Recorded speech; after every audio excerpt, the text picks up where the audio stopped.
I work at this club in Nashville, and it's a 5-night-a-week club or something. And I wasn't getting very many laughs, so the club owner took me aside. He said, "Mitch, you're not getting a lot of laughs. You're gonna have to vacuum." He made me vacuum the club. It was embarrassing. So I told the next guy, "Hey, y'all gotta start laughing. Otherwise, don't drop anything." Yeah, I was going to say that I feel like it's incredibly patronizing for you to paint these questions this way, especially as a white man. I don't expect you to be able to understand what people of color are actually saying. I woke up in a dirty metal dome and 40 little gray aliens watched me pee in a steel bowl. Our nation's pride lies deep within the hearts of its people. American has faith in the liberty and justice, and we all have faith and believe in ourselves. The United States' freedom and opportunity is one of the greatest. We are truly the land of the great. From the rocky shores of Hawaii to the beautiful sandy beaches of Hawaii, America is our home.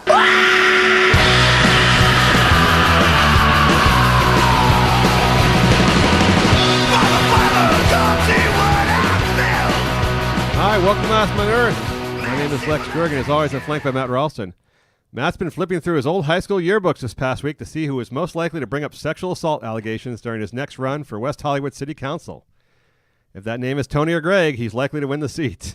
Can you imagine, like, now everybody has to go, we're going to talk about this in a little bit, but everyone has to go through their sort of high school memories of, like, decades ago to remember what they did that was, like, a woman, most likely a woman, or a guy, I guess, will come forward and say, oh, yeah, at this party they groped me, grabbed my tit, grabbed my ass, like, tried to, like, get me in the sack or whatever.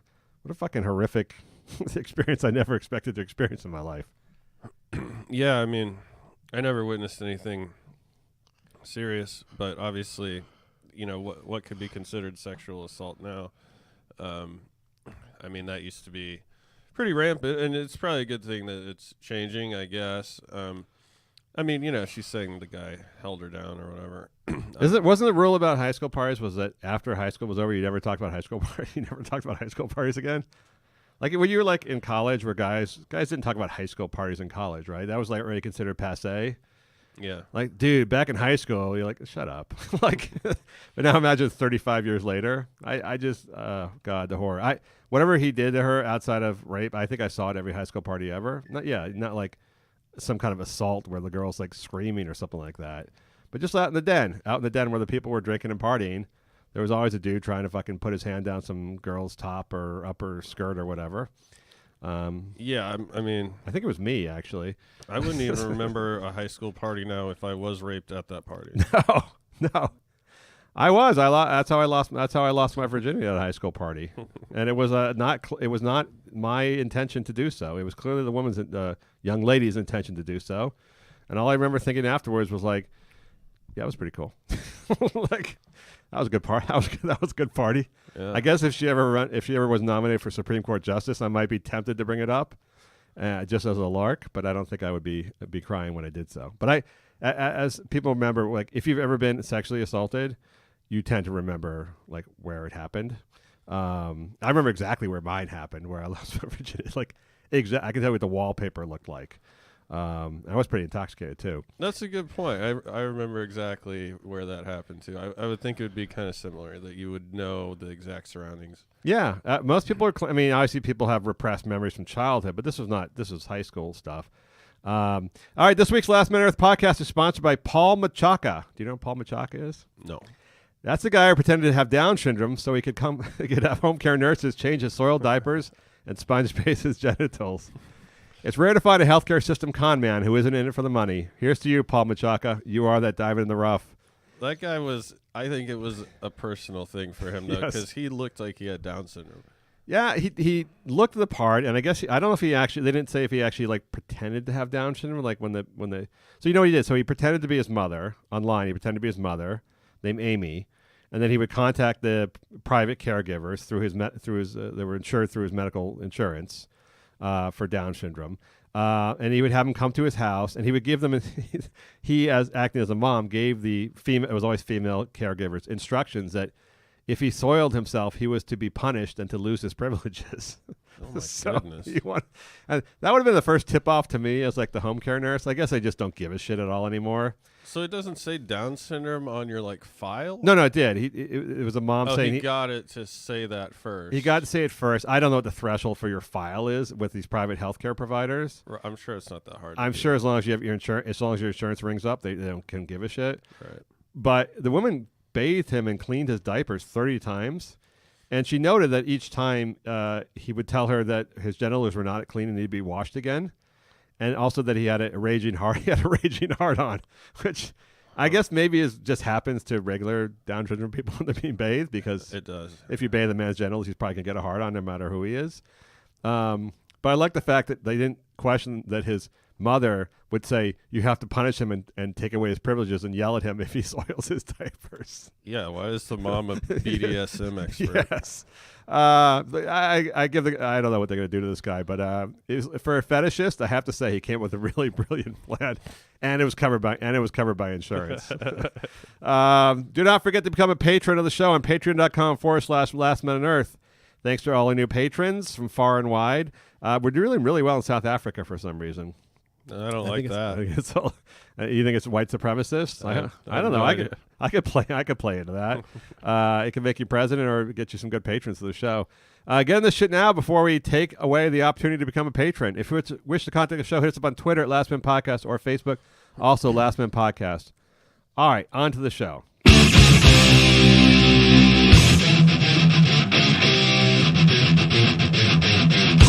Matt, let me ask you, we just talked about Brett Kavanaugh. And by the way, I don't know anything about Brett Kavanaugh. I mean, other than what I read in one article about his qualifications, and he seems eminently, on paper, qualified to be a Supreme Court justice. I don't know about his personality. Anyone they nominate is going to be qualified. It's like he's been a judge for like many years. He's been a district judge for many years. He has all the school affiliations. He clerked for the right people. He's whatever. Yes, he's qualified, but I mean, he wasn't like some random fly-by-night guy they found. He was like the AAA guy they promoted to the Remember big when leagues. George W. Bush tried to appoint his secretary? Yes. Everyone was like, no, man. Yes. Like, it wasn't that. This guy was clearly like, even like the liberal Yale professors where he studied were like backing him and saying he's certainly, we don't agree with him, but he's certainly qualified. Yeah. But so now he's got this woman, Christine Bassey Ford. I don't know if we're supposed to use all three of her names. It just reminds me that she's probably a feminist because she has multiple names. She teaches at Palo Alto University, which I have to say, since I lived in that area for many, many years, I've never heard of Palo Alto University. Oh, really? Yes. Probably. It would be weird if there was wouldn't it be weird if there was a university like 2 blocks from where you live for 5 years and you never heard of it? Yeah. I think it's an office, more one of those office building schools. There's something to be said for having a football team. Like Yes. I don't watch college football, but I want my school to have that team. Well, yes, exactly. That's makes you Even legitimate. if they suck. That makes you a legitimate school. Yeah. So they don't have any sports teams because it's a school where they teach just psychology and therapeutic counseling degrees, and it seems to be legitimate as far as that goes. But it's a small little niche school for future psychology professionals. Is it new? Because they did a good job naming it in terms of marketing. It sounds awesome. It does. Although if you've never been Google ranked before, and the first Google rank is from sexual assault case, that's all you're going to get for the next 10 years. They had 12. I think it listed 1,200 students. Nobody lives there, so it's like 1,200 students, and they have college and graduate courses. So it's got to be pretty small. These are all wives, Yes. doing a side gig, trying, every like hot chick who's turned 40, Yes. for some reason their dream is to become a therapist. Well, as you pointed out too, because I mentioned to you that like it seems to always be like therapists who are claiming sexual assault or these latter-day charges.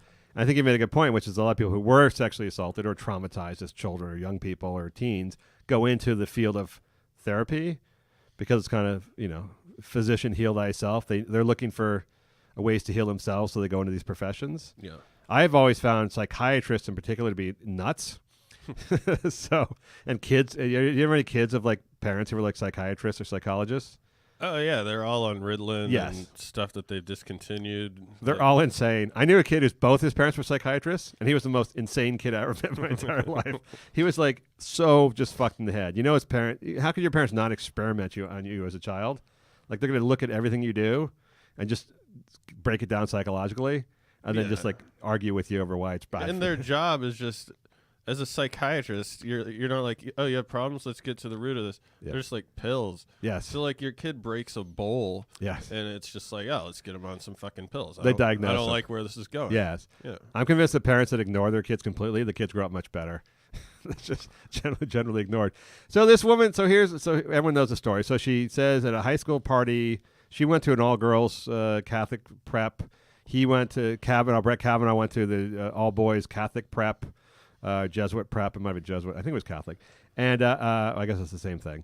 And so they had the mixer parties and high school parties, and everyone got drunk, and all the guys hit the keg, and all the girls showed up and whatever. And then there was like, he groped her. She claims threw her down on a bed. I don't know what throwing someone down on a bed entails. It's like it was kind of like the Kevin Spacey with the boy story. I was picturing a choke slam for some reason. Yeah, like here's the thing about Brett Kavanaugh. He's clearly not like a big masculine dude. He clearly was never a jock. He was never a jock. For all the talk about how he's coaching his girls' basketball team, he's not like he doesn't look like a brute. Doesn't mean he can't be a dick, but he definitely does not look like a physical fella. But pushing someone down on a bed is actually quite easy. So, and also, especially if you're kind of making out and then you push someone down on the bed, that's actually really easy. Yeah. So I don't know what really happened. She claims that he tried to like put his body on top of her, and then she kind of claimed he covered her mouth, that's pretty insidious. But she claimed that he like choked her. No, he claimed he had his hand over her mouth, and she said that like her biggest fear wasn't the sex, but that she was going to suffocate. Okay. But it's so, I mean, obviously putting your hand over a girl's mouth is very serious. Trying to get laid and roll on the bed with her isn't, I think you would agree, less serious. But she doesn't remember. So she didn't remember this incident or speak to it until 2012 when she spoke in couples therapy with her husband to her own psychiatrist, and then in recalling her traumas of younger years, recalled this incident.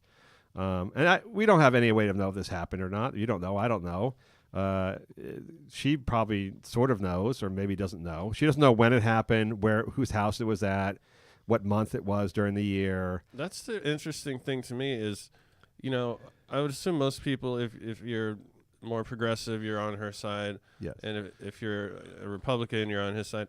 But there's just no, like, I almost don't see the point of the hearings or of her testifying or whatever, because there's just no possible way to know. Now, it's like impossible to know if he did it or not. The only thing that can happen is she's going to cry, and then he's going to look even more guilty. He's going to say, I didn't do it. I was not.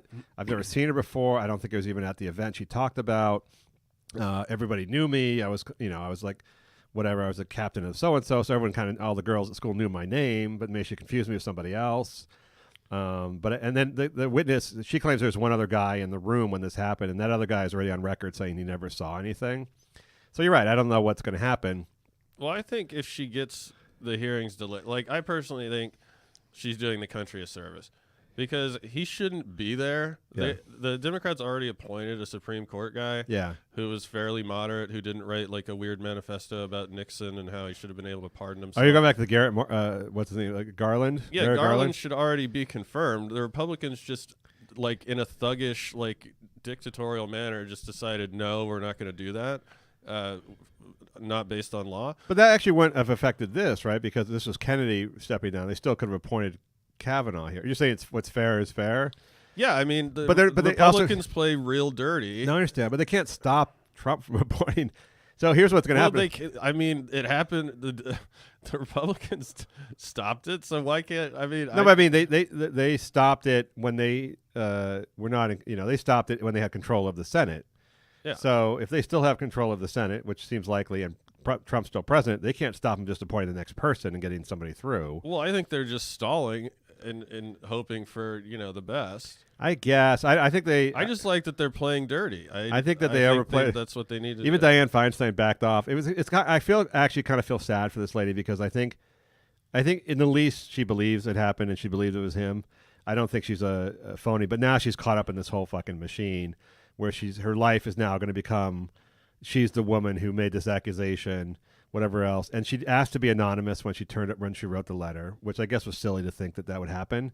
But she requested to be anonymous. But then a lot of opportunists saw this way too big an opportunity and forced her name out there. And now her life is kind of ruined, essentially. Who did she write the letter to? She wrote the letter to her local congresswoman and said, just to let you know, this thing happened. And then she turned it over to Dianne Feinstein, and they had it for like 4 or 5 weeks. They waited till everything was done, and when it looked like he was going to get approved because nothing else came up, she turned the letter over to the FBI. And the FBI, by the way, said, like, yeah, we can't do anything. We can't do anything about this. I think this is a whole... I really just think it's a conspiracy. I mean... I think she is legitimate, actually, and I don't most believe, like, 36-year-old charges and stuff, but like with the Cosby case and stuff like that, I think it's legitimate, whether or not what happened was more on the innocent side than on the really assaultive side. If there's even one other woman who came forward and said he did this kind of thing, you might believe it. But to go through all of high school and college and everything else and to not have a single other woman say you ever did anything inappropriate is kind of weird. So it leads me to believe he just tried to touch her tit and fell over on the bed, and that scared her because she was probably a virgin and had no experience. And it was like Amy Schumer claiming she was raped when she lost her virginity in high school because the boy fondled her and never asked permission. Right. It was like everything you and I saw at high school, how everyone got laid in high school. I just don't understand. Like, there was no like girls coming up to you and say, "Hey, let's have sex." That just didn't happen. It does seem like, and I'm definitely on the side of women not being assaulted. Obviously, of course. I'm gonna put Matt down on record of women should not be assaulted. I think everyone is, except for a very small minority. Yes. Of people. Who would still say they weren't. Anyway, we're at the point now where this is the burden of what constitutes you not getting a job has gone way too far. I mean, these people are in their 50s, and she's talking about, I don't even know what year of high school they were in. I don't know. It was 1982. I think it would have been their junior year of high school. And something, relatively, obviously, if there's a scale, this is probably a 4 or 5. Sure, I would guess.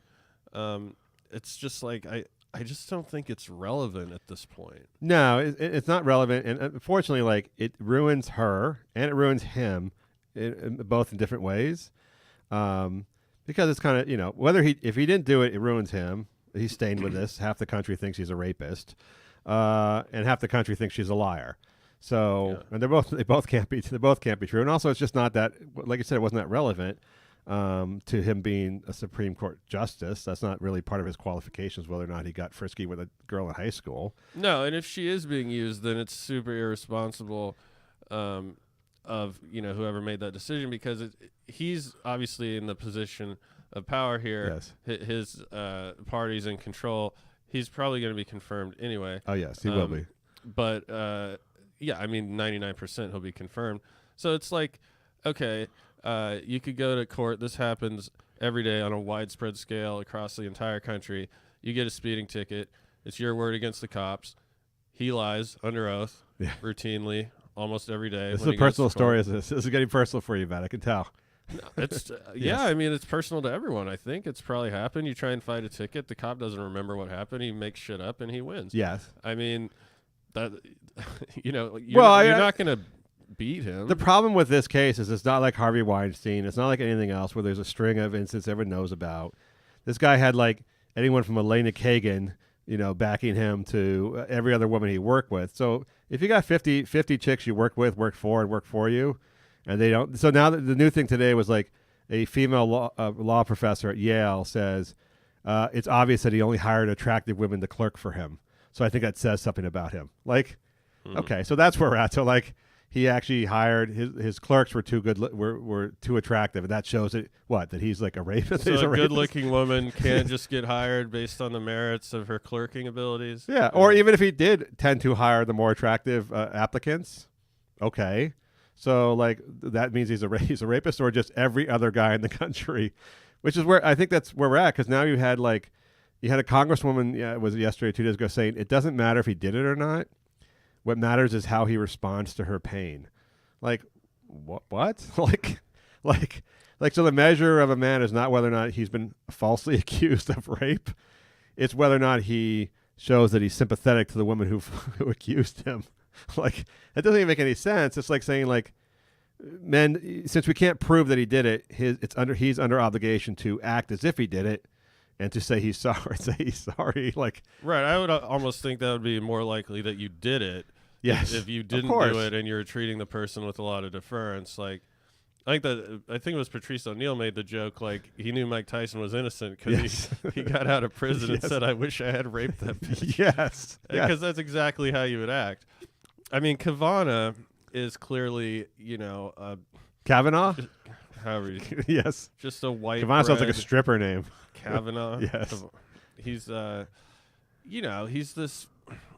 he's this establishment shill dude that's into Nixon, and they're only appointing him because half the Congress has dirty money, and he'll allow the president to pardon himself so that the investigation. Yeah, I mean, even outside of all the reasons why they. But why don't they bring that up? To me, that seems more relevant. Well, that's the thing. So they brought that stuff up during the hearings, and obviously, just most people, the people who cared, the people who didn't care before didn't care, and then the people who are in charge, who have the majority, are going to vote him in.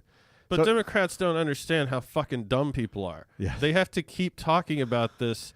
That's the Republican strategy. You invent catchphrases like "lock him up," shit like that. Yeah, but you get 8 million times the media reach when you talk about sexual assault.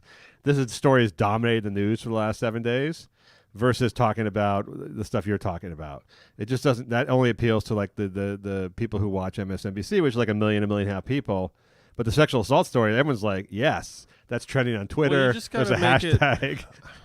It's like a juicy he said, she said. It's getting a lot of attention, but yeah, maybe if it was a little more legitimate, like it's not Anita Hill, it's not that. No. It's not a woman who just worked for him saying, and by the way, a bunch of other women who were going to corroborate her story. This is a very thin lack of evidence story. And yeah, I guess anytime a woman comes forward and says, this guy raped me or assaulted me, you have to let her tell her story, of course, even if it's 36 years later.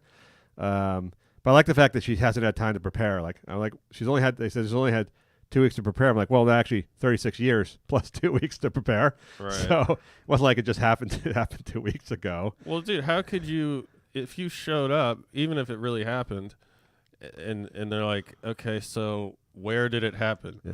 And well, I can't really answer that. It's like you look. Yes. I mean, you're just deer in the headlights. Like they're gonna rip you apart. Yes. And she knows that. I'm sure she's not stupid. And by the way, she turned over the notes from her shrink. She turned over her shrink's notes from 2012, where she said the same thing. So it wasn't like she's just saying that now, like I don't remember it. She told her shrink in a private session she didn't remember it. So obviously that was a very honest answer on her part. She didn't know. So she doesn't know where it happened or when it happened. So right off the bat, that's a problem. And the fact there's not a single witness, and the fact that she's held it for 36 years, there's nothing there. But here's the real conundrum, Matt, that I came up with. So what the people, there's now a We Believe hashtag, We Believe Christine hashtag, which I don't know what it's based on again. So you have Hollywood celebrities. Eva Longoria made a video. Julia Louis-Dreyfus signed a petition saying We Believe. All this stuff, like, again, based on what? By the way, you never even heard the woman speak. Like, you've never heard her speak before. So We Believe because she's a woman. That's the only thing you have to say. Dear Professor Ford. Dear Professor Ford. Dear Professor Ford. We know how difficult it is to stand up to powerful people. We want to thank you for publicly sharing your story of sexual violence. As members of the Senate determine whether Supreme Court nominee Brett Kavanaugh should serve as a Supreme Court Justice. The Supreme Court Justice. This context is critical. The behavior you described was wrong. Wrong, and runs directly counter to upholding the law and promoting justice. Yeah. Is that they're saying, like, the conundrum is they're saying, like, okay, so you have a very, very tiny fraction of the male population who is convicted or accused of sexual assault. But what they're saying is that most sexual assaults are never reported or spoken of by the victim, so nobody ever knows about them. So they're saying, like, oh, you can do an FBI check on somebody, scour their background, talk to all their employers, talk to all the people they went to college with, all that stuff, but you never know about a sexual assault in someone's past because the person who was assaulted never mentioned it to anybody, and it's almost usually a private situation. So now you have the situation where all men potentially have sexual assaults in their background, and it can't be disproven. So, like, because so many women this is the theory, are assaulted and they don't tell anybody about it, anybody from Brett Kavanaugh to you or me could have assaulted someone in high school, and no background check would ever show it. Yeah. And therefore, all men are potentially rapists. Like, you know, I mean, really, like, there's no way for a guy to say, like, I've never sexually assaulted a woman, and then someone will say, well, no, you might have, but you just never told anybody. No, and it's one. I mean, exactly. Now it's just. I mean, you could be you worked your whole life to get to this point, and you know your dream is to become a Supreme Court judge. And just let's say, I don't know if he did it or not, but for someone with a fairly unsubstantiated story to come in and be able to take that from you seems not right to me. It's almost like profiling. I was thinking about it as like profiling, like how young black teens are profiled. That must be a criminal or up to no good. It's like they're almost saying, like, if you're a male, especially a white male, which is odd because it's almost always black males who are falsely accused of rape and wrongly in prison by the numbers. But they're saying if you're a man and you say, I've never sexually assaulted a woman, they can always say, or you did, but she never spoke up about it. So it's like, it's that whole rape. It's like the end result of the rape culture, the feminist things talking about the rape culture, which is all men are rapists. So maybe you did rape somebody, but we just can't prove it. Like, it's very insidious. Why do you focus on the guys that are most obviously rapists? Yes. Like the guys that watch porn together and you see them. Whoa, Matt, what's wrong with that? No, I mean, I get why they're mad. The president is like caught on tape talking about essentially sexual assault, grabbing him by the pussy. He's been accused by, I don't know, 8, 10, 12 women. Although he did pay.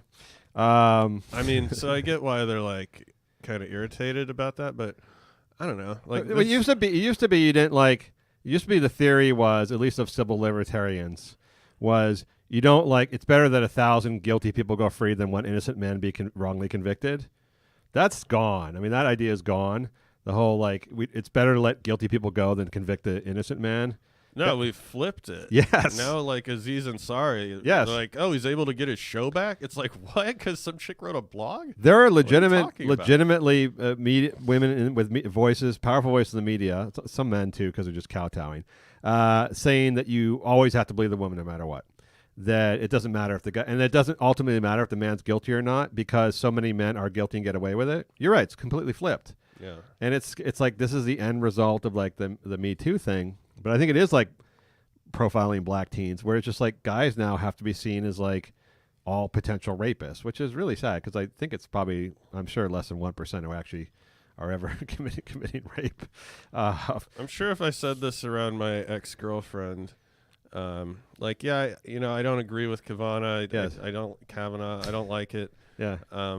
But you know, I just don't think he should really. That this is very legitimate. She would just respond with, "Oh, so you raped a girl in high school?" Yes. I'd be like, "What? I guess you missed the point entirely." Yes, and then she would ask you not to disprove it. Yeah. Did you ever go to high school parties to get drunk with girls? Well, there you go. You probably did something. And by the way, I'm just scouring what I remember of my past. I don't think it was all that interesting, but I bet Kavanaugh's high school social life wasn't all that interesting either. Because these kids at these prep schools, based on the rest of his life, yes. I would say it's the opposite of yes. interesting. Also, if you coach girls basketball for 6 years, you should get off any crime. That's like a get out of jail free card for anything. But also, it's kind of, you don't have kids, but it's kind of sad if you have, especially little girls, and then they're seeing you in the newspaper every day or the news talking about how you raped somebody. That's just, I mean, that to me as a dad, it's kind of sad, assuming he's innocent. That if he's guilty, but assuming he's innocent, that's really kind of sad that you're like your 9-year-old daughter is reading stories about, you know, or going to school. Well, yeah, but he's a total scumbag. I'm saying that based on his political beliefs. Right. All right. So maybe you can say, and I say that objectively. Why don't you say he raped you, Matt? Just come out and say it. I mean, I don't like where this is headed. This is like a whole it's a group profiling. It's no different than saying Arab men are terrorists or black teens are selling drugs or whatever. Just guys like this are rapists, or all guys are rapists. Yeah. I don't think there's a political line for rapists. And actually, I would disagree with you. I think some of the rapists you would never guess. There's clearly like child rapists. I think you always know, but like, and there's always like the frat guys who probably have a lot of date rape stuff. But I bet the sinister, like real serial rapist guys, you'd probably never guess. Most likely. I mean, I would say if you looked at Democratic and Republican appointed judges, probably there's an equal amount of rapists on each side. Yeah. But I think the hardcore neoconservative guys... More rapey? Well, their beliefs are openly more rapey. So, well, by the way, so what they're saying is is kind of assume that translates to their personal beliefs. What they're saying is that if this Kavanaugh doesn't go through, he's going to fall back on that Notre Dame chick, Amy, whatever her name is, Barrett Cohen, Cohen Barrett, something like that, and she is like vehemently pro-life, which is really going to drive. Like Kavanaugh may be pro-life, but he's not like vehemently pro-life. There's no like. He hasn't hasn't anything on his record where he says, about killing babies and stuff. This woman is clearly hardcore Catholic, pro-life, and they're going to get her rammed down their throat next, and then they're going to fucking just blow up. Because this is always, Matt, always about abortion. White chicks, rich white chicks love abortion.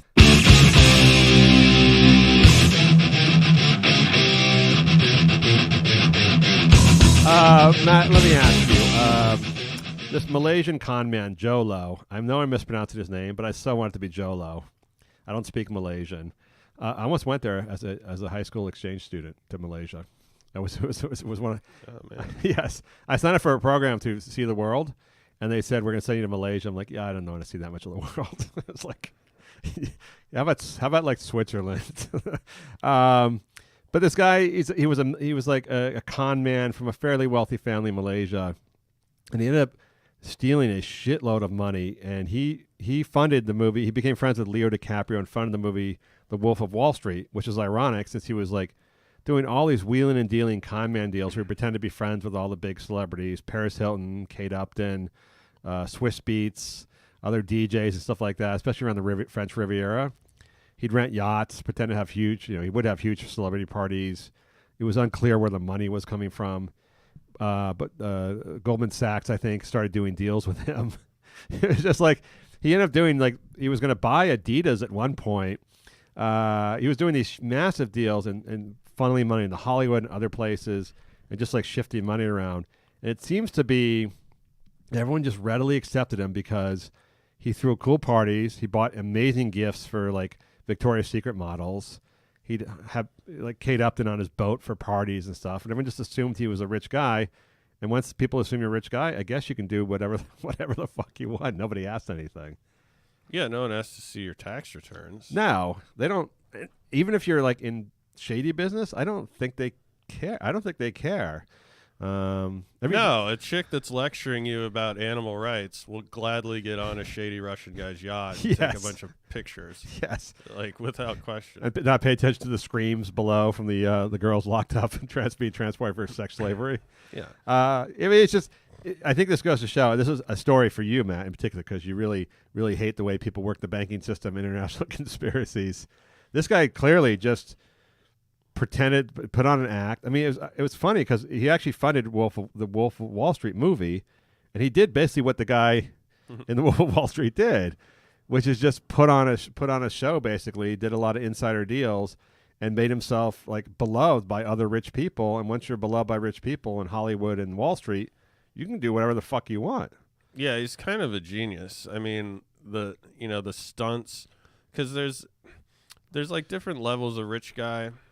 Because, most rich guys don't buy, Lamborghinis with rims on them. No. They'll rock a cool Audi or something. But you mean like the Arab oil money guys in Beverly Hills who drive those? Yeah, I was trying to not make it racial, but yes. Well, they're just, let's say they have dads who are worth $500 million and they're here in Beverly Hills doing nothing but renting sports cars.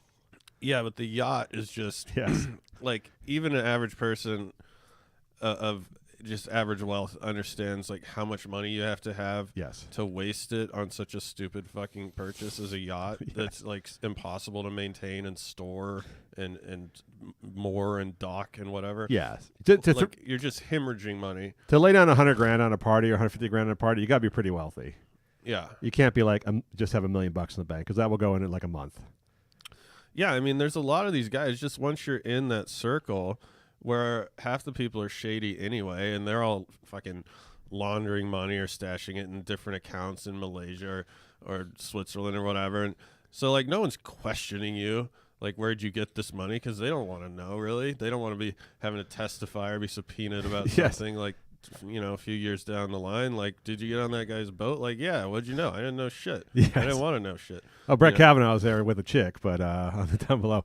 Yeah, no, but he gave DiCaprio has his, like, Save the Elephants Foundation thing every year in the south of France, where they actually raise money to save elephants, and it's like $1 million to get into the party or where the hell it is. They auction off things. He gave him a Picasso. He's like, here's a Picasso like for your party to give away. It was like a $4 or $5 million painting and a Basquiat. And then Miranda Kerr, the Victoria's Secret model, he gave a $3 million necklace to. And once he started throwing this kind of cash around, and he called himself a billionaire, everyone assumed he's just like a billionaire. It's sort of like Trump in a way, right? Mm-hmm. Everyone just assumed he was just leveraged. It was all leveraged from somewhere else. But everyone just assumed, okay, he's a billionaire. And now you have Goldman Sachs or different Wall Street firms backing you in plays. There's no way they could have looked at his background or his numbers because he wouldn't have had anything. So they're clearly getting the very high risk deals that he's putting forward. Yeah. Well, look, we've all done a degree of this. We've all taken a chick out to the restaurant we couldn't afford. And, yes. And the bill comes, and you're like, "Fuck," I hope. And then you just act like it's not a big deal. But I mean, I don't know where. I'm sure there's some family money that people are not too happy about at this point, but this guy was from a wealthy family. His family had a few $1 million in the bank, so he had some money. They were like in the garment industry or something, so he had some money to throw around. He could buy some nice things and rent some nice things, so he looked the part. But he told everyone he was a billionaire, which is a very different thing than a millionaire. Like, when you're putting $30 million into a movie, or you're buying people $5 million gifts. That's billionaire. That's billionaire. I mean, once you're in that world, though, like, who would question it? Nobody. I wouldn't. Well, you might think the banks would, but they didn't seem to care. No, I mean, like, I'm sure he had to move around. I'm sure, like, there were mornings where he was fucking flipping out. Yes. And calling the guy, like, you got to transfer this here. Yes. And the guy's like, what happened? And he's like, and he made up a story. And, at a certain point, it all comes tumbling down. But, you can keep it going for quite a while. Like, he did. Like, Bernie Madoff is a good example of someone who was just, he was just buddies with all the bank executives. And they probably knew what he was doing, but they're not going to question it because they're fucking crooked too. And do you ever see the show Billions on Showtime? No, it's about the hedge fund guys, like uber rich hedge fund guys. It just shows how their money is infiltrated everywhere, like into universities, into local. He's like funding the law enforcement stuff, like the police union stuff. He's running their money. Plus, he's donating like things to the at 9/11 firefighter, like $50 million to 9/11 firefighters. Like endowing different museums and stuff like that.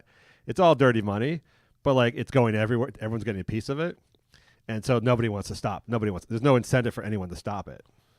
Yeah, and I mean, becoming friends with DiCaprio was a very shrewd move on his part. So I feel like DiCaprio is a version of this, but instead of trying to get rich, he's just trying to get a lot of pussy. Yes, being rich doesn't hurt either. But the $1 million save the elephant thing, that is. As a guy that's into, hot, fickle women, that is fucking brilliant. Oh, my God. Are you kidding me? Yes. I mean, that was just, I got to give it to him. That's a very well orchestrated plan to have, like, a fivesome with a bunch of tens. Oh, he shows up in his yacht. He docks his yacht in Saint-Tropez, and then they hold the party there that night. And then he has a post-party on his yacht. It's just ridiculous. It's just like the level of women that are at these events is just, they're all models. They're all professional models. There's not a single one of them is not a model. It's like there's tens, there's occasional 9 who might be married to a rich guy, and tens. That's it. And they're all looking to get laid by DiCaprio. There's a documentary on it. I'm going to look it up real quick, but the Koch brothers, obviously, yes. The industrial scions. One of them was just like, fuck it, I'm just going to collect art and wine. Yeah. So he's, I guess, cooler than the other two, maybe. But there's this Asian guy who claimed to be this wine expert. And he became like the foremost authority on wine in the whole country. Yeah. And he was selling these $100,000 bottles of wine. He would just go into his 1-bedroom apartment and scrape off the label and put on a new label that he printed and talk about how it tastes like fucking, black currants and truffles and whatever. And he just totally snowed this whole community because they're so full of shit that it's not that hard to do if you commit yourself. Now, why you chose this, I mean, we'd have to do a deep dive into why you psychologically pursued this line. I used to talk to this news investment advisor, big time investment advisor to like private wealthy people, and he had all these like he wrote all these books about investing and mathematics and all this other stuff and how to pick the right stocks and everything else like that. And I said, wow, you have all these like, and he had all these like copyrighted like formulas that copyrighted, that he owned, that he had trademarked. No one else could use for his investment formulas. I said, wow, people must love these formulas. He goes, no. He goes, like, the only reason people pick their investment advisor is who they can tell about at the cocktail parties is running their money. He's like, that's the only thing that matters. All the other stuff I do is bullshit. He goes, you want to get in with the influencers. And when they say they're using you as their investment advisor, then all the other rich people get involved because that's how they're all like sheep. They all want to be in on it. They are like sheep, and they're also usually busy. I'm not talking about the trust fund guys, but they still usually most of the time have something to do. So But if you were a woman, if you were a chick like Miranda Kerr, and some guy gave you a $3 million necklace, would you just go, all right, that was a Tuesday? Like that's just like that's weird. Like what you think like, or if you're DiCaprio, you go, oh, a Picasso. Ah, cool. All right, see you next week, buddy. Yeah, my first thought would be this guy is in organized crime. Yes, and he probably has killed people, And he was, it looks like, because he actually did. He did what, like the new version of the international mob now is China, just working with the Chinese government. So apparently he did some shady deals on behalf of the Chinese government, and now they're protecting him in China. They can't extradite him out of China back to Malaysia for this investigation of World of Money. By the way, the U.S. government repossessed the necklace to Miranda Kerr and the Picasso and the Basquiat painting because it was all ill-gotten gains. So all these people had to give their shit. But did he actually extract a lot of money from anyone, or is he now just basically where he started, minus a few? Well, I think it was all million? It was probably all leverage. I mean, it was probably like he probably was worth $300 million with $800 million in debt, right? Yeah. That's how those guys operate. That's Madoff or anybody else. I mean, that's the heads of lots of studios in Hollywood I've known before. They have a lot of money, but they owe 3 times as much. Trump is like that as well, I think. Oh, yeah. You have a huge, I mean, how much cash you need to live like a really rich life? Say you have $300 million in the bank, but you owe $800 million. As long as you can delay that $800 million forever, right, you're going to be rich. You'll be rich forever, even though on paper you're actually worth negative $500 million. Exactly. As long as no one calls you, or you can claim bankruptcy on a lot of those things that are costing you money. There's always have that offshore money, like giant pools of money that are never taken away from you. Yeah. So he's doing a version of the same thing right now in China to hot American tourists. Like he's basically got a new gig. I was thinking about this one. Did you see? I should have talked more about Mark Cuban. You saw Mark Cuban's apology? I saw that he paid $10 million.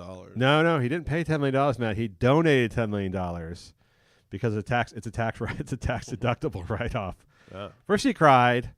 Then he appointed a female CEO because, as you know, when you appoint a female CEO, all sexual harassment goes away. That's the catch-all. And then instead of paying a fine of $10 million, he made a donation of $10 million to various women's charities so he could write them off. He could write them off on his taxes. No one calls him on this because it's just like he does such a good job of looking like he said he was.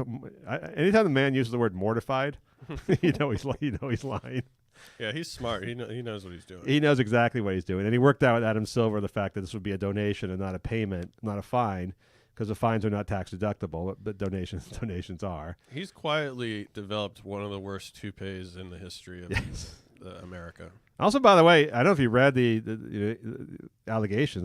Kind of proven true about what happened at the Mavericks. I heard there was porn a lot, and there was a used condom laying around. There was a lot of real dark, real actual sexual assaulty type stuff going, real fraternity type stuff going on. It's like in the front office. Yeah, it was only like a couple people, but it got everyone knew about it. No one said anything about it, so it's kind of like Weinstein a little bit. There's no actual sexual assaults, but there was a lot of gross male behavior and women being told to shut up and just deal with it. I believe it. I mean, it's a bunch of jocks. Like, if you look at Cuban, I like Mark Cuban, but he's got such that jock demeanor. Like, he's the opposite of Kavanaugh. Like, if he's a fanboy. He's a fanboy. If someone said that Mark Cuban pushed me down on the bed, I'd be like, yeah, he did. Absolutely. Yes. And cover your mouth, you Catholic school girl. I don't. By the way, I believe that anytime a Catholic schoolgirl has sex, she gets pregnant. So I'm not sure that actually happened. I remember everyone who had sex with a Catholic girl, they always got pregnant. All right, Joe Lo, come out of China. I want to hear all the stories. My fascination is the fact that like these organizations just don't like Hollywood, all stuff. As long as the money's coming in, they're so impressed by status that they could care less. The banks, I think, are not impressed by status, but they just saw a big money making opportunity, even though they knew this guy was not on the level. They just don't give a shit. Yeah, I mean, I'm sure someone, you could be offended about all kinds of things, but I'm sure if you looked into this guy's background and, I don't know, his family was chopping off the arms of slaves or whatever, like whatever it is, I have no idea. Just hypothetically. You just make up Malaysian shit. But it's like, oh, he was just buddying around with Leo DiCaprio. Like, where's the thing that's like, hey, Leo, that's not cool, man. No. I thought you were like this humanitarian guy. Yes. Why are you friends with this rich guy? He's like got all this dirty money.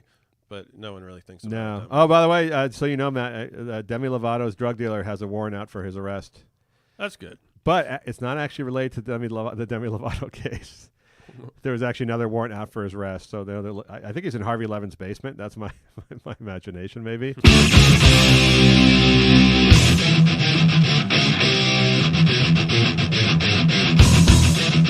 All right, Matt. We've come full circle on the Asia Argento situation. So Asia Argento, by the way, her real name is Aria Argento. As I told you before, Italy would not allow her to be named Asia when she was born, the country of Italy. So that's not her real name. This is devious to begin with. That seems so restrictive because it's all. So Italy, I know they have all these letters. Yes, they do. Yes, they use the same alphabet. Aria is not that far off from Asia. Well, they didn't want her to be in Asia because they're just fucking, I don't know, nanny state-ish, and they thought that was too stupid of a name to give a child.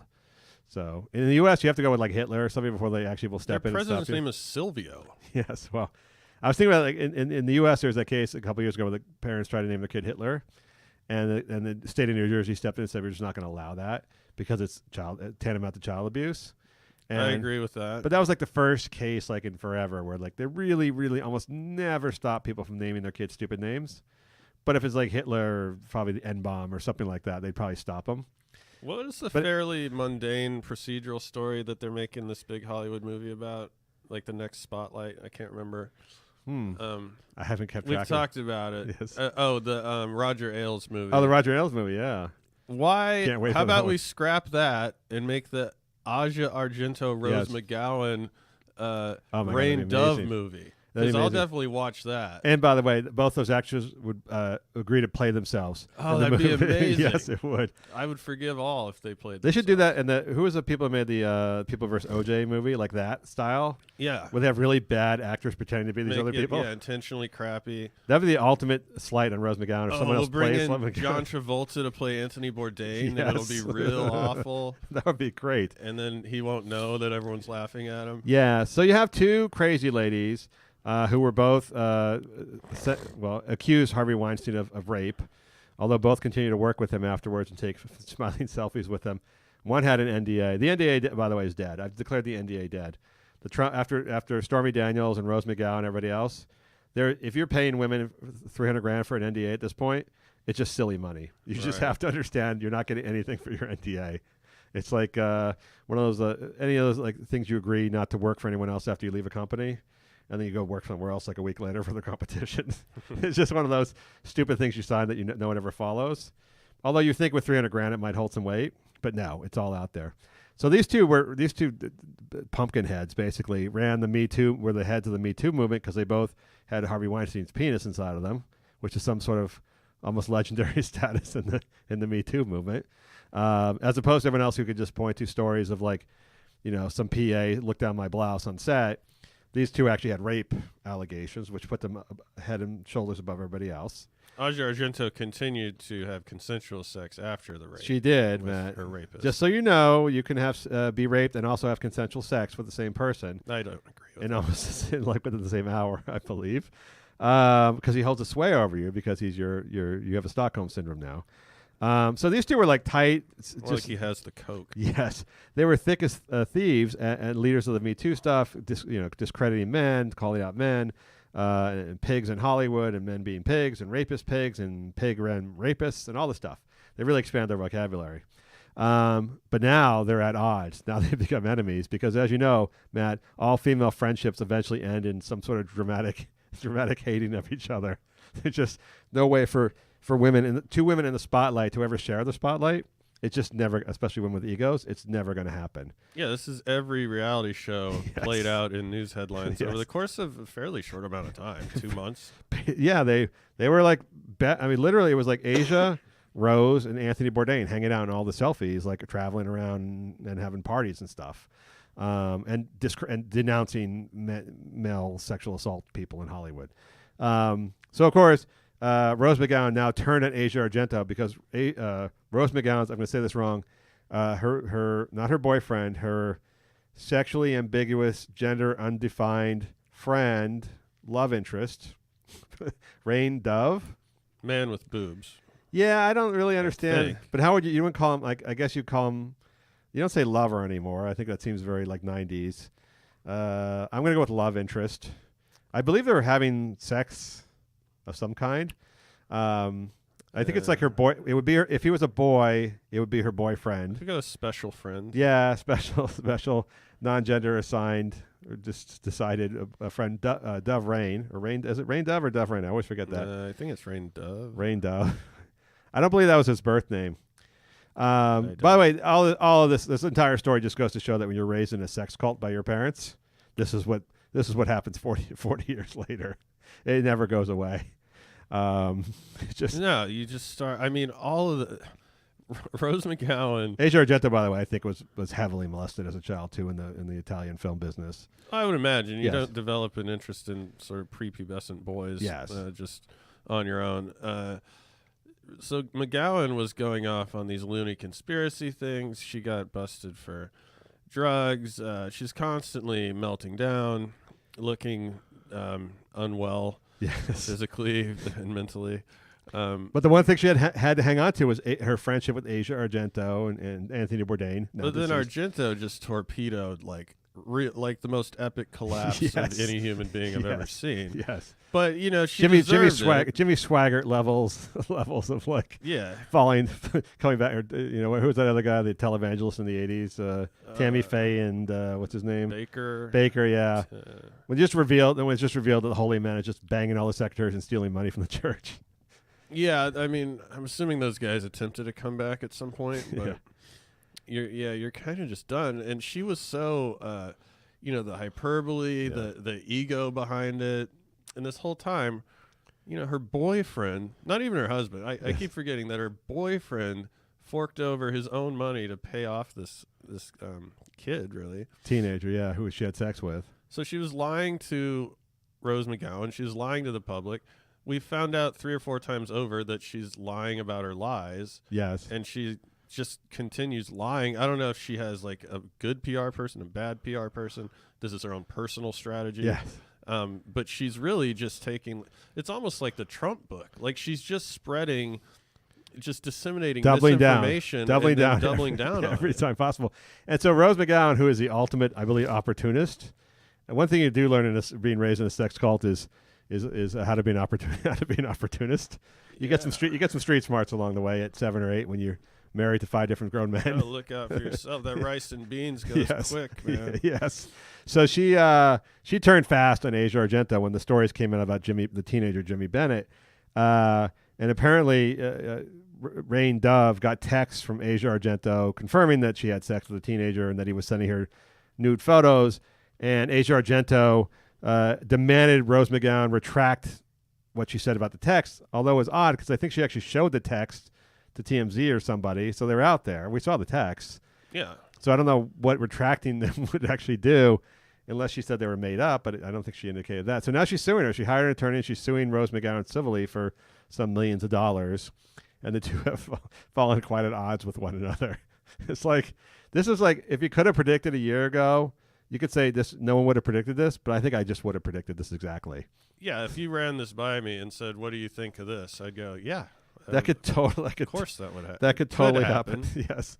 So like a definite possibility. But Asia Argento's defense seems to be that Rain Dove and Rose McGowan claim that Jimmy Bennett started sending her nude photos of himself at 12, But her defense is, no, he was actually 17 when he sent me nude photos, which, by the way, is a great defense, except it's still illegal. It's still illegal. It's still technically child pornography. So not the best defense ever. And also that the 17-year-old she claims was he sexually assaulted her when they had sex together. That he dominated her and forced her to have sex.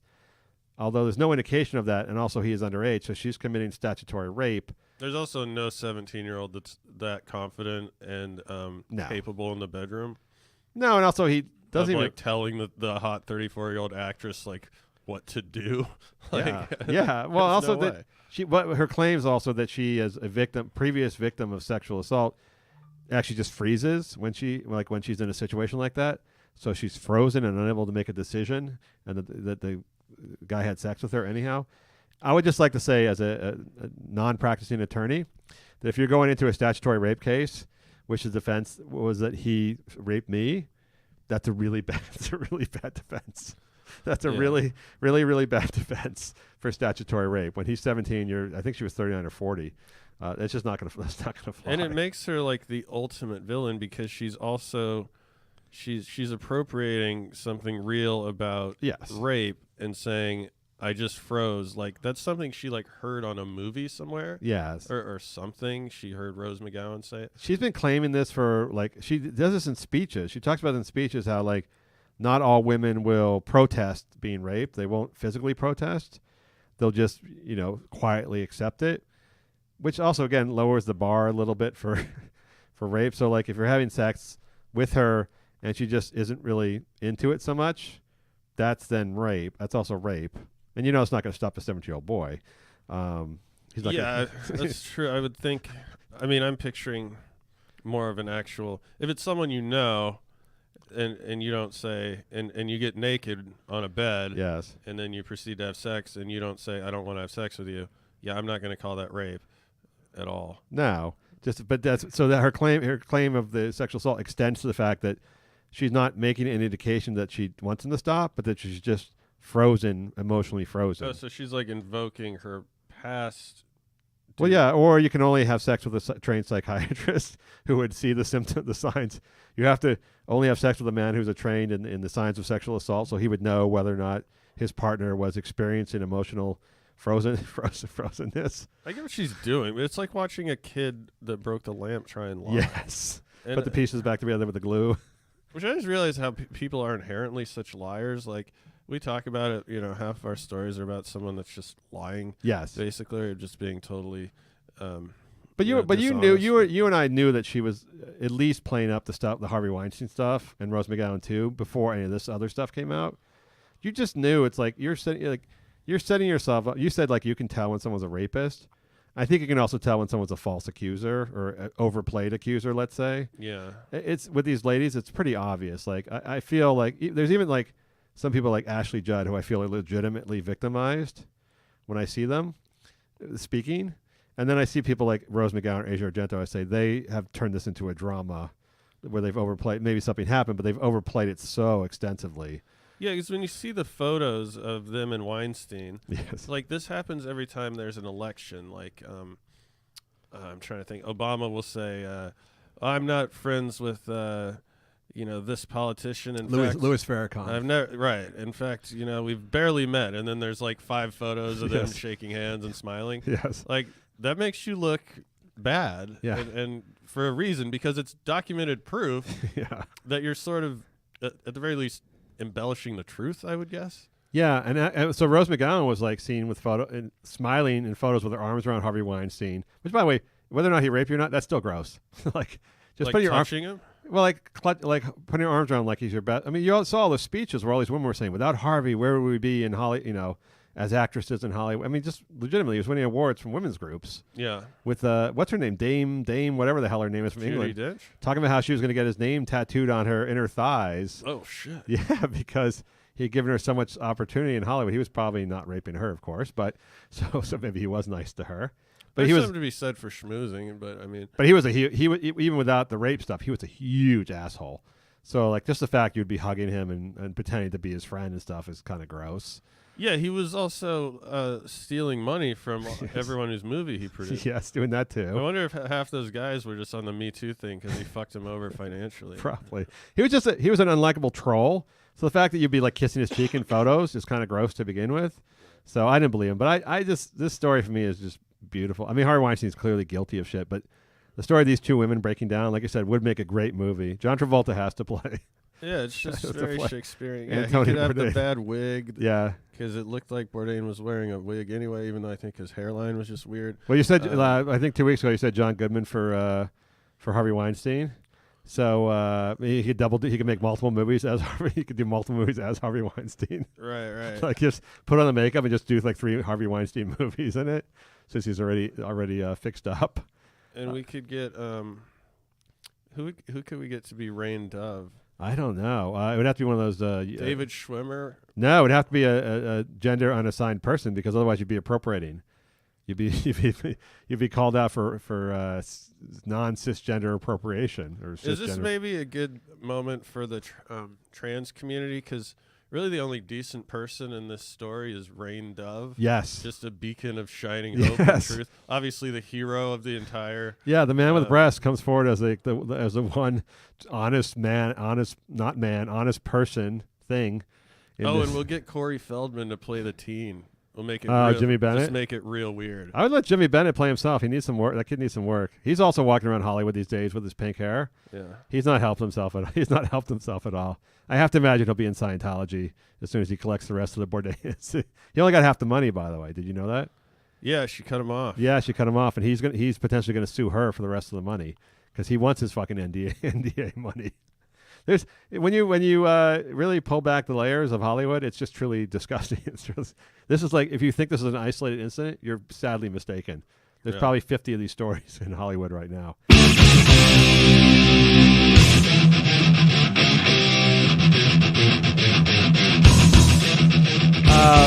Matt, you're a huge Anne Hathaway fan. Can you name one Anne Hathaway movie? Oh God, I should be able to. But not off the top of my I can't head. either. But she was Batgirl. I know she was Batgirl in one of the Batman movies. And she was also in Les Miserables, which I only watched for 5 minutes to watch Russell Crowe sing, because it's the worst. Have you seen Russell Crowe sing in that movie? No. They didn't even bother to make him sing well. Like, he sings really poorly in the movie, which is weird. Like, Hugh Jackman's in it. He can sing a little bit, and Anne Hathaway, she can sing a little bit. They're all from musical backgrounds. But, they bring in Russell Crowe, and he plays whatever he plays in the movie, some French detective, and he starts singing. I'm like, it's just horrible. They didn't, dub it or loop it or try to fix it. I'm sure they played the card, though, of this is raw. He's really singing. Yeah, he was really singing, but it was really bad. It was really poor, and I thought, why would they not even just give him voice lessons and try to have him give him a few takes to make it sound better? But I think they just gave up. I think they said that's going to be too hard to do. He wants to sing to be in the movie. He gets to sing. It was really fucking horrible. There's really almost nothing worse than a musical, but a musical where the people can't sing is worse. It's actually worse. Sounds like a really terrible movie. Yeah, so Anne Hathaway is a symbolic of what's going on in Hollywood now. So as you know, Matt, as a white male, you're part of the demon class. You probably owned slaves. You probably sexually assaulted women. At least denied women of color opportunities as much as you can. Obviously, the white community gets together for meetings where we host conspiracy meetings on how to keep the other genders and classes down. I don't think I've ever once talked to another white person and said, "Hey, let's do something to stop those how are we going to stop those minorities from getting in here?" I don't remember any of those conversations. Because I'd have been talking to him in line at a 100-person interview to be a waiter at the Cheesecake Factory. Yes. Man, we've really got this good, right? Yeah. I mean, I've heard white people utter racist things before, but I don't remember them ever thinking we're going to have a meeting about this now. Now we're going to discuss this as a policy matter. I think some of the Illuminati do that type of shit. Perhaps, yeah, and I'm sure all bankers only want to hire white guys. Not that it didn't go on. It's just the idea there's actually some sort of manifest conspiracy where white people are meeting at Marie Callender's in the back to discuss or some really white restaurant, the Sizzler, to discuss how to keep women from infiltrating the entertainment business. Well, so it's also the top and the bottom. There's Yes, also the yes. really poor guys that are doing that Yes. in like the bottom of a Cracker Barrel. Yes. Or on their fucking farm. They Love call it a Cracker farm, Barrel. but it's Yes. just like some woods, like Yes. dry woods in Michigan. Farm has a very loose definition. But they don't have the ability to accomplish anything. So Anne Hathaway spoke at the LGBTQ Human Rights Campaign. She won an award. They like to give out awards to people who don't seem to deserve awards, but are A-list stars. An A-list star will show up for an award from a social organization, a charity organization. Just no questions asked. Right. So it's not easy to book Anne Hathaway for your gig, for your gala. But if you give her an award, for the Human Rights Campaign for LGBTQ advancement or promotion, without saying what she's actually done, she'll show up and she comes with a speech. So the speech every white chick in Hollywood now and white guys in Hollywood seem to be doing is like first apologizing for being white and oppressive and straight and cisgendered, which is exactly what she did. She literally apologized for being part of the oppressive class of the white cisgenders, and talked about how their privilege has been oppressive to everybody else, and how if it wasn't for the fact that she was a woman and not a man, she would never know what it was like not to just be privileged all the time, which of course makes no sense. Why don't you just get off the stage then? I don't know. It doesn't make any sense. But it's like here's what happened. I think these rich women in Hollywood used to just be all for the progressive causes and the right and like for charitable things and immigration and not breaking up families and policies and obviously pro-abortion, pro-choice, all this stuff like that. And then when Trump came in, I think in 2016, everything started separating a lot on racial lines. And racial and the talk of discrimination from white people against everyone else became a big social topic. And now you're a rich white woman, probably especially, or Judd Apatow man in Hollywood, or Seth Rogen or somebody like that, and you need to prove your bona fides to be on the right side of the moral issues. But you're white and you're wealthy and you're privileged. So what are you left to do? Because you're not like Black Hollywood complaining about racism, or you're not like Hispanic Hollywood complaining about lack of representation. You're actually in the most privileged class in the entire country. The only thing left to do is denounce your demographic as evil. Like that's your like a mea culpa that I'm white and I'm straight and I'm whatever, I'm cisgendered, and therefore I have hurt people. I'm part of the hurtful class. It's almost like they're thinking of it like their grandfather then. Yes. Like, all right, I'll accept this award for not really doing anything, but after me, no more of this. Yes. I'm gonna I'm not paying any reparations, by the way. I'll go ahead and keep all the money. But when I get off this, when I'm done with my career, I don't want to see any more white chicks up there doing what I'm doing. I think like after Oscars So White and all that stuff, like when there's nobody nominated from the black, and then it became. So remember the Golden Globes, was it last year, a year and a half ago, when all the rich white women brought like minorities with them to the Golden Globes as their plus ones. They brought like minority activists with them. Right. They're like at a complete loss for the fact that like, because in 2016, I remember there was a Pantsuit Nation, which was a Hillary Clinton support thing on Facebook. And it was run by this, liberal arts graduated, Harvard graduated, whatever, woman in the Northeast.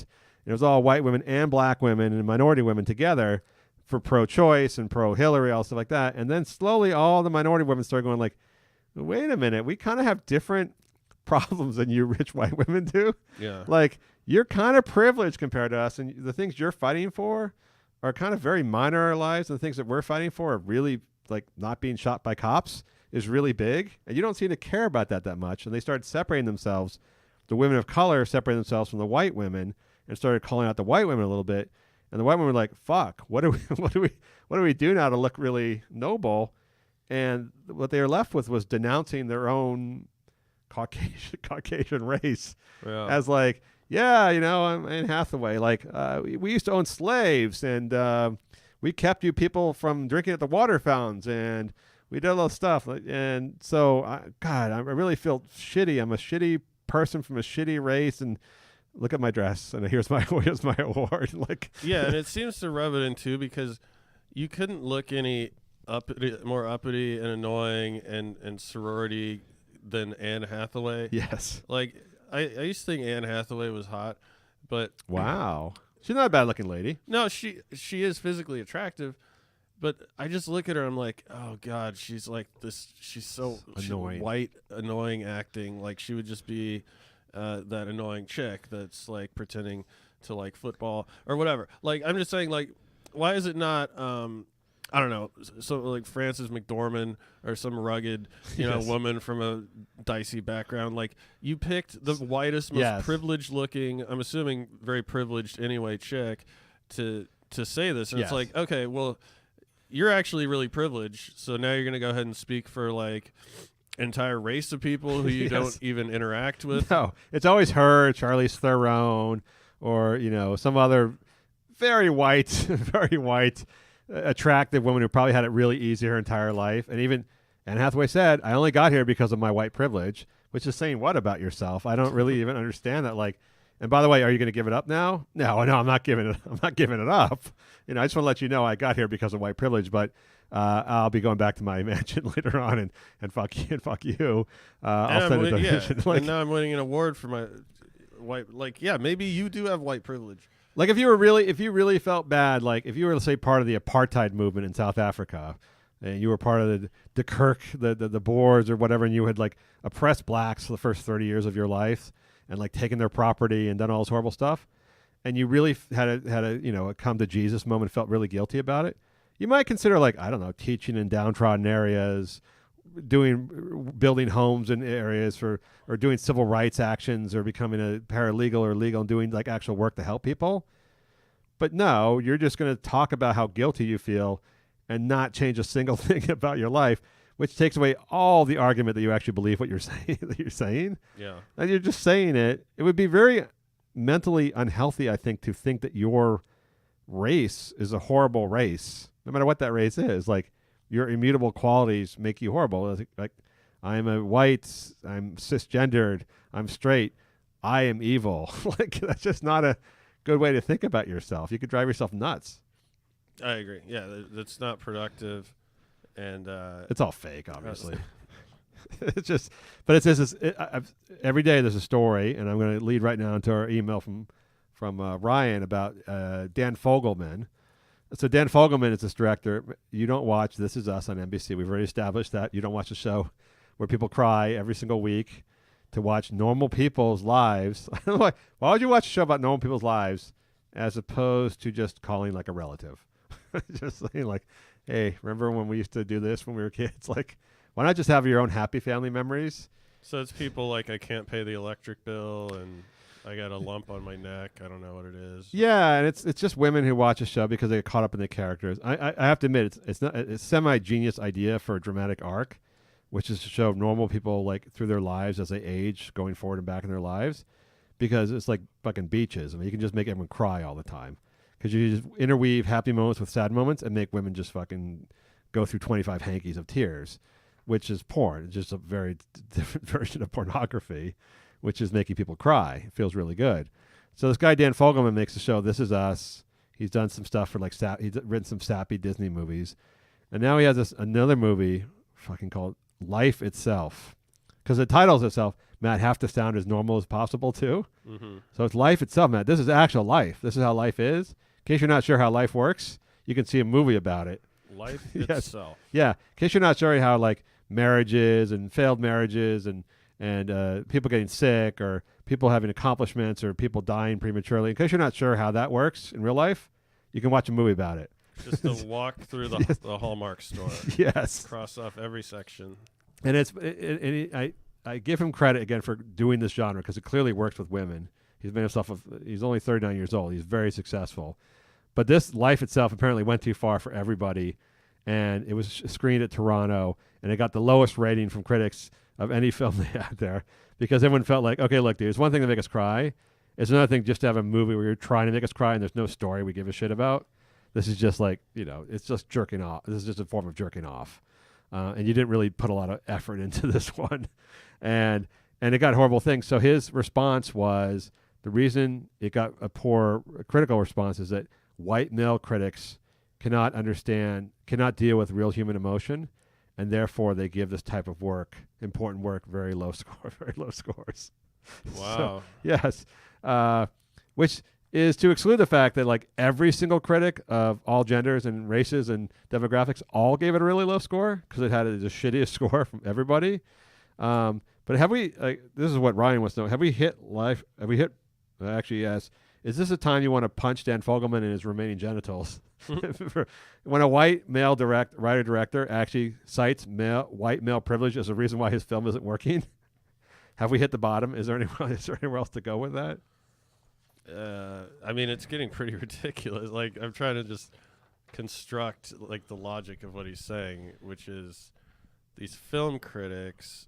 So his TV show. Does it matter how a TV show's reviewed? His TV show gets has good reviews. So even the critics said like he's trying to do the same thing. They said his TV show does a better job of it. He did a really poor job in the movie of trying to do the same thing, which is just I call it beaches. Just like set up people in hospital scenes where they're dying. Someone you come to love is dying or dies. That's always what happens. And then or there's a sad breakup of a marriage, and the women cry because two people have fallen out of love. Whatever the milestones are that make people cry. First, you have to show a celebration, then you show the sad part. Yeah. And I think it works in the TV show, and it just didn't work in the movie for whatever reason. He just he way overplayed it. And, when it's white guy talking about white guy, yes, there's no racism or any sense of the person's race involved whatsoever. It's like the most basic conversation of you're just talking about the guy. Yes. And ideally, we all want to talk about the guy. If it's a black guy, we also talk about, but there might be a little something in the back of your head that goes, okay, it's a black guy, so maybe you phrase this a little bit differently, right? Just or maybe to be decent. I think you and I don't believe a lot of this crap. Like when a black filmmaker makes a film, or like what was that movie where the slave revolt movie? 12 Years a Slave. No, the other one made by the guy who had the rape charges against him at Michigan, Nat Turner. Yeah. What was that movie was? And he didn't get good reviews on the film. It didn't do very well, and he claimed like it's just because of white America's not ready for this film, whatever else. You and I kind of find bullshit in that, but at least a black guy can say that, and you can't really say he's totally wrong. Yeah. Because there's maybe the black guy making a movie about black slave revolts. Yeah, maybe there is white America is not ready for that, or maybe there's an element of truth to what he's saying. But when a white dude making white shows for white people says it's white critics who don't get his work. And they're not white men are not in touch with their emotions, which is, by the way, just a racist statement to make. It doesn't really mean. Yeah, what anything. does that even mean? Like black men or Hispanic men are very sensitive fellows. The ones that fuck in the church basement because they hate gay people. I don't understand. It doesn't even make sense. It's just like it's become so in vogue and so just easy to say in Hollywood, white male, that even white males are saying this is. I'm being oppressed by white male society. I mean, just to play devil's advocate, I haven't seen his movie. You will never see it. I haven't seen his TV show, but I have seen some of Tyler Perry's work. Oh, fucking horrible. Is it kind of on par with that? Well, Tyler Perry's work is specifically meant for a black audience. So the white critics by the way, are not giving Tyler Perry huge reviews just because he's black. They're usually shitting on the movie. His movies get shit on, but I think at least nowadays the white critics will say like, I understand this movie's not for me, so I can't really. This is what I felt about it. But obviously, when Tyler Perry makes a movie, and it's almost specifically for a black audience, a white critic might fairly say, I hated this fucking movie, but obviously I'm not the audience for this film. I wish they would say that more. I wish when they did like Kevin Hart movies or dumbass R-rated comedies and they nail them, I would wish they'd say like, look, I didn't like this movie, but I'm a fucking loser with no sense of humor. Right. So if you actually like funny shit and just want escapism, you'll probably like this movie a lot. I wish they would say that. They never do. Right. Critics are generally assholes. But if you're like a black film critic, which there are, increasingly more of, if you were to say, I don't think you would say, well, I didn't like Life Itself because it's a real piece of shit. Yes. But, white people, they like really bad movies sometimes that are really hokey. And, yes. The people pour their milk into a pitcher and sit around a dinner table talking, and it's always Thanksgiving for some reason, and the seasons change. And, I don't think they would say that. I think they'd just be like, this is a crap-ass movie for fucking stupid white people. Yes. Which I respect. Yes. It's amazing, like, what becomes so common and easy for people to say. Like, nobody in Hollywood obviously would say They would be scared shitless to write anything about a black audience or Hispanic audience for fear of even that guy when we talked about the Guardian newspaper said like, obviously as a man I can't understand this. What happens to women? That guy and the journalist wrote that. Yeah, they're all apologizing for shit. They would never do this.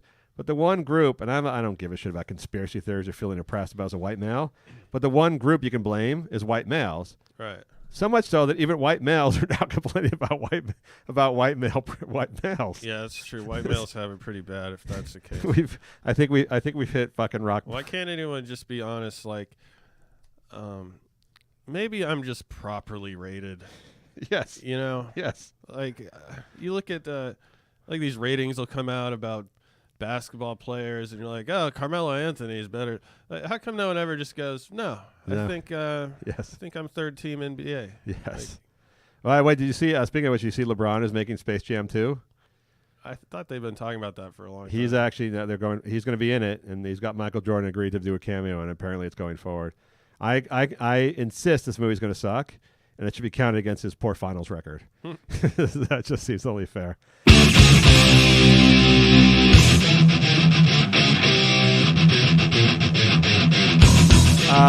Now we have an email, our last email from Susan about Jared Leto. I think you're a big 30 Seconds to Mars fan, right? You have most of the posters and the fan magazines.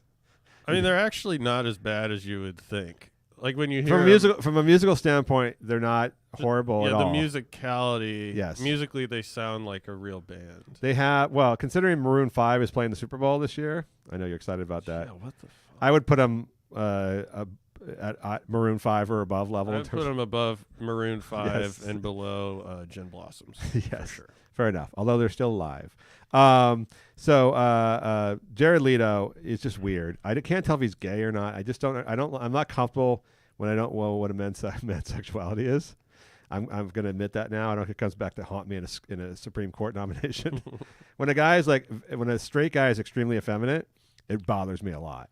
Not because I think he's going to hit on me or try to have anal sex with me. It just, when I can't tell if a woman's like a guy or not, or if I can't tell if a man is like, is gay or it just wants to be a woman or not, or if he's just playing it. It makes me sort of uncomfortable. I'm just of the opinion, I think, that any man who puts that much effort into grooming themselves is probably gay. Yeah, but there's also then that whole like James Franco gay baiting thing where like he's always making jokes, like inside jokes about how he loves dudes and stuff like that, and like he's probably just. I mean, we could break it down. Like I'm sure, like the Scientology thing's probably a point against being straight. Yes. I don't know that much else about him. I think he plays gay guys in movies. Like if you're a straight dude but gay baiting constantly, do you think that makes you more like James Franco or Jared Leto? Do you think that makes you more likely to be gay or less likely that you're just playing it and you're less likely to be gay? I would say neither. Really? I think it's just a weird hobby. Yes.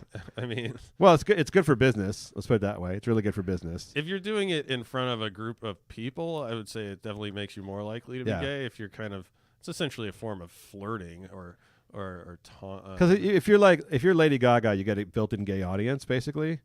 But if you're a guy, you have to get a gay male audience. You have to do the gay baiting stuff, right? You got to play hard to get. Yes, but you got to look like you're attainable in some level. Yeah. So I mean, they like Lady Gaga because she's just seems like she's a best gay friend or whatever, gay bestie or whatever. Like she understands gay people. They're not sexually interested in her as a gay male. Is it just because she wears costumes? Well, I think she sings about struggle. It's like she sings about struggle. She's very dramatic, wears costumes, and she does do LGBTQ outreach stuff all the time. And she has very showy songs. Very showy songs. But she also does like all this celebrity charity events and all the other stuff too. So Jared Leto's been walking around Hollywood with this pink sweatshirt on, and his beef now is the fact that he walked the runway in New York Fashion Week a couple weeks ago, which I believe is the most sexist event in the history of the universe, but nobody will call it that because it's only beautiful women walking out to show other women how to rob money from them for things that will never make them feel good or be pretty. It's the most superficially based money robber of women in the entire world, and women don't seem to care. Men are involved at all. Straight men are not involved at all, but it's probably the most patriarchal thing ever invented. Right. So Leto walked for some male Versace or something like that, And he was pointing out how much more money the women make, the celebrity models make. It's all Kendall Jenner and what's her name? Tom Brady's wife. I'm going to call her Tom Brady's wife. Gisele Bundchen. Hadid daughters or sisters, whatever the hell they are, the Jenners. They all make a Chrissy Teigen. Chrissy Teigen made $14 million last year from modeling. How is that even possible? She's neither tall, nor particularly attractive, nor talented. She doesn't have a model type body or looks or anything. It's weird.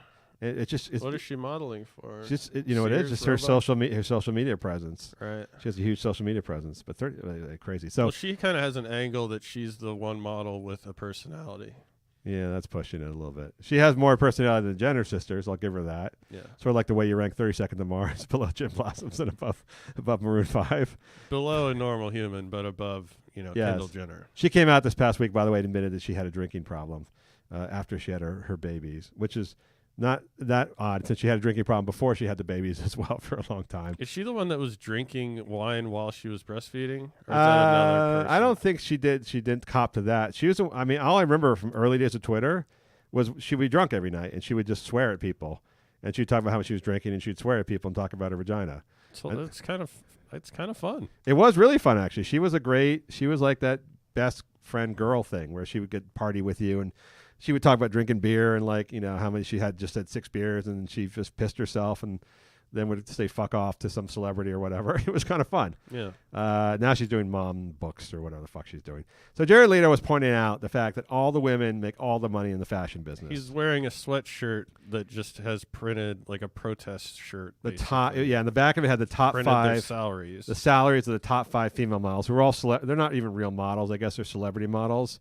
So it's not quite a fair comparison because they're making money off their fame, not their talent. So it's a little bit different. But he also makes money. He gets hired because of his fame as well. And so he was showing how all the money is in the business, in the fashion business, modeling business, all going to women, and men get paid about 5 cents on the dollar. Forget that 78 cents or 86 cents. They get about 5 cents on the dollar compared to women for modeling. And now Susan wants to know, is Jared Leto such a douche that it doesn't matter that he's actually making a good point, which is also a good point. He is a huge douche, but isn't he not making a good point, Matt, in that when all this discussion of gender pay gap, of course, in Hollywood especially, because that's where we live, it discounts every single facet of commercialism that involves women getting paid more money than men, but focuses on like a very narrow construct of places where men might get paid more than women. Yeah, we pick the fields where men make marginally more than women for whatever reason, usually just because they work more. And but when a woman makes more than a man in a certain field, it's just like, well, why would you ever bring that up? That's just what we do. Or even a field that is really just for women only. So, like when Serena Williams was complaining, like at Wimbledon, she got $1.6 million for winning, and the male got like $3.1 million or whatever it was. But then she goes and signs a $30 million deal with Nike, which is not available, by the way, to any other male tennis player or any other female tennis player for that matter. Yeah, they're making so much. Jennifer Lawrence, when she complained about making $1 million less than whoever it was in that movie, what was his name, Jeremy Renner, or whoever it was. Yeah, she made $22 million that year on like perfume endorsements and fashion endorsements around the world.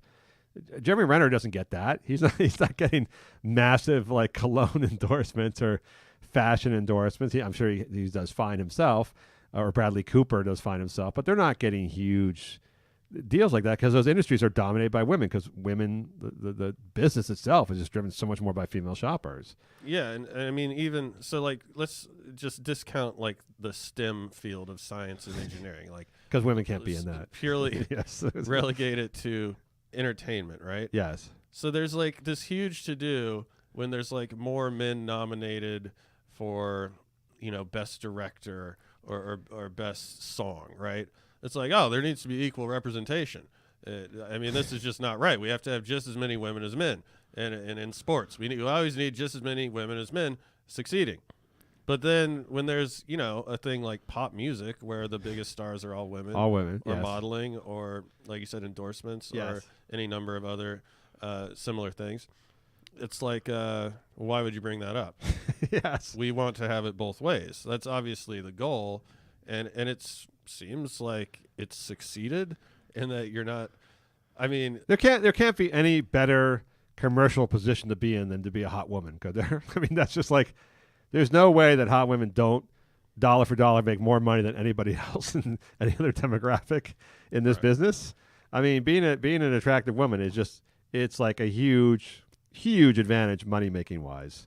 Yeah, no matter what field you're in. Yeah, and being a good looking guy probably helps too, but it's just not the same. I mean, being a Beyonce or being a Jennifer Lawrence or being a, Sofia Vergara who makes is the highest paid person on television from all her deals she gets.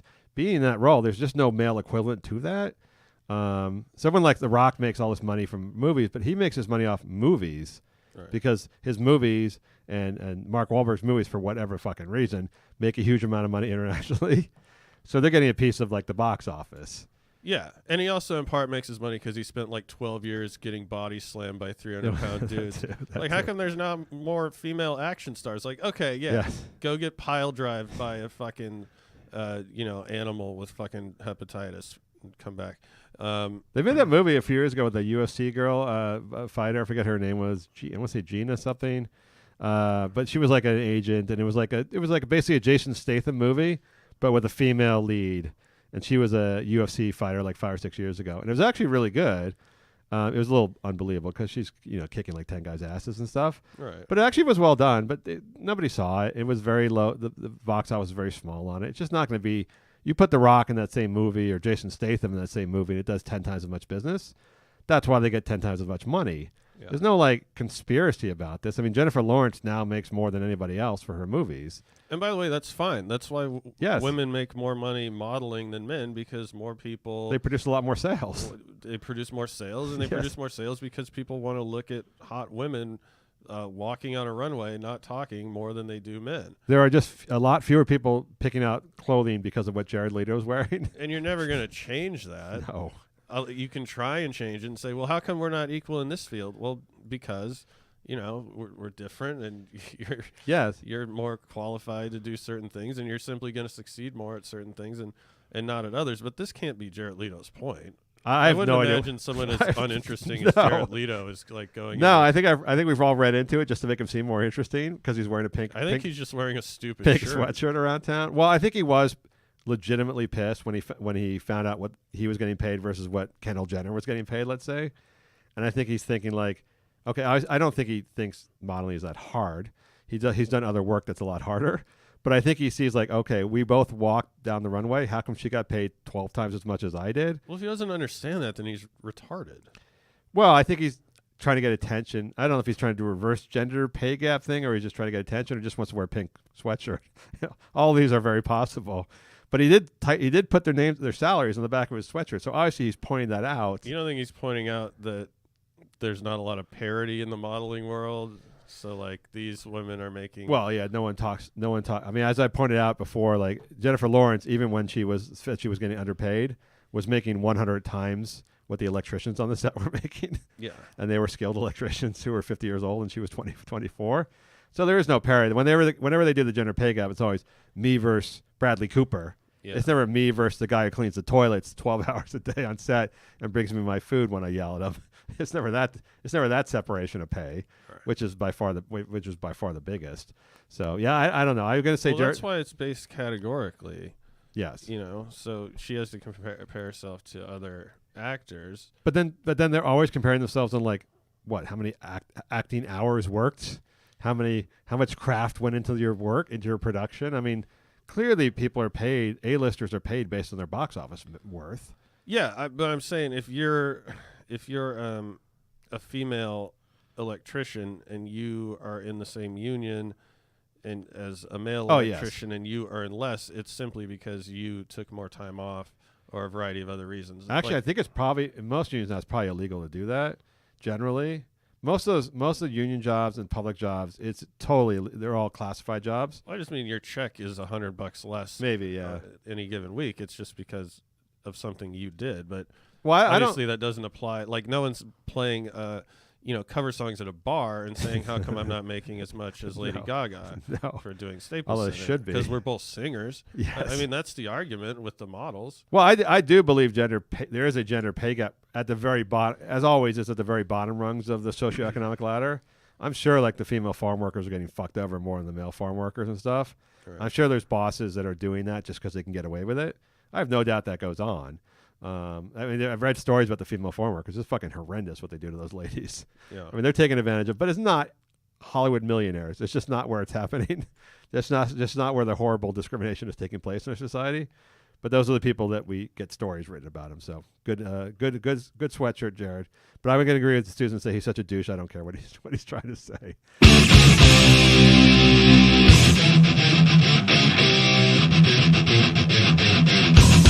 All right, Matt, it's time for our final segment, Pains a Bunch, which can only be found on patreon.com for our paid subscribers. The price of entry is very high. It starts at $1, which I believe everyone has in their they used to say look in your couch for coins. But have you ever looked in your couch before? It's not worth the coins you find. Yeah, I don't want to know what's in there. There's all sorts of shit in a man's couch. It really doesn't it's not worth finding $1 worth it's not worth finding $1 worth of change over. I used to buy my furniture from Goodwill as a younger man, and we'd always as roommates, we'd dare each other to go through the cushions. Oh, God. Yeah, that was... I have this really unfounded fear of dirty needles. Yes. Oh, so yeah. I'm not going to go running my fingers in the crevices of a Goodwill couch. By the way, I don't think it's an unfounded fear, dirty needles. I think it's that's a founded fear. Whatever it is, I'm really afraid of it. Yeah, I think you're actually supposed. It's like snakes and spiders. You're supposed to be afraid of them. I parked my car the other day on one of the if you know underpasses in Hollywood or L.A. They're all homeless people everywhere, and they had cleared out the homeless people from this underpass probably recently. But you could tell they were there before. And next to my car, when I got out of the car, were all these like 3 or 4 broken, cracked vodka bottles, and then like 12 used condoms. But with the Trojan box and everything, but they had been. I'm like, this homeless guy had a great time, man. like 12 condoms. I don't think I've used 12 condoms in a long. That's a long period of time. I mean, he managed to polish off 4 bottles of vodka and use 12 condoms since they cleared them out. This guy's killing it. This guy's killing it. That beats, Jared Leto's band's hotel room after the gig for sure. It was all like in one tiny spot, so I could see it was from one person. I'm like, wow. That dude, he's getting it on. Matt, it's time for our bonus segment for patreon.com/Last Minute Earth subscribers only. This is the best shit we do all week, I happen to think, among all the great shit. If you're a Patreon subscriber, please head on over there and hear our segment today on Avril Lavigne, Bella Hadid, Alec Baldwin, and other celebrities who seem to have chronic celebrity Lyme disease, a disease not quite identified by any known medical journal. Check it out on patreon.com. All right, Matt, that's our show for today. You got something you wish to, what do you got? Is your secret announcement coming out yet? No, not yet, but next week. I'm on mattralston.net. Are you changing genders? That would be, just please say you are. All right, this is Lex. Talk to you next week. Last Minute on Earth. My dick is big. My dick is very big. My dick is big. It's big. My dick is very big. I suck his dick. It's big. It's very, very big. I lick his dick. It's big. It's very, very big. My dick so big, it did it so. My dick so big, it lives next door.